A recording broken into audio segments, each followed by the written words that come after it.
നമസ്കാരം. പുതിയൊരു വീഡിയോയിലേക്ക് എല്ലാവർക്കും സ്വാഗതം. ജിത്തു ജോസഫിന്റെ സംവിധാനത്തിൽ ബേസിൽ ജോസഫ് നായകനാകുന്ന ഏറ്റവും പുതിയ ചിത്രമാണ് നുണക്കുഴി. സിനിമയുടെ ട്രെയിലർ ഇന്നലെ വൈകുന്നേരം 6:30-ക്കാണ് പുറത്തുവിട്ടത്. അപ്പോൾ ട്രെയിലർ കണ്ടു കഴിഞ്ഞു. അപ്പോൾ ട്രെയിലറിനെ കുറിച്ച് വ്യക്തിപരമായ അഭിപ്രായത്തിൽ കിടക്കാം. സിനിമയുടെ ട്രെയിലറിൽ ചില കാര്യങ്ങൾ സൂചിപ്പിക്കുന്നുണ്ട്. അത് ടൈറ്റിലൂടെയാണ് സൂചിപ്പിക്കുന്നത്.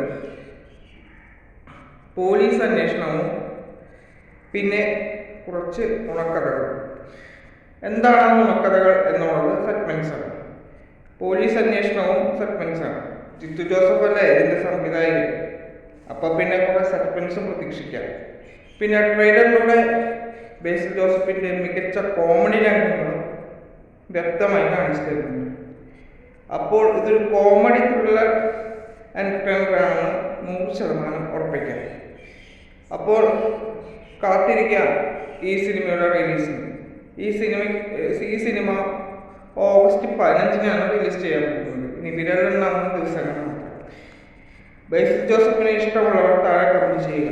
സിനിമ സൂപ്പർ ഹിറ്റ് ആവട്ടെ എന്ന് ആത്മാർത്ഥമായി പ്രാർത്ഥിക്കുന്നു. അപ്പോൾ മറ്റൊരു വീഡിയോയുമായി നമുക്ക് വീണ്ടും കാണാം. അതുവരേക്കും ബൈ.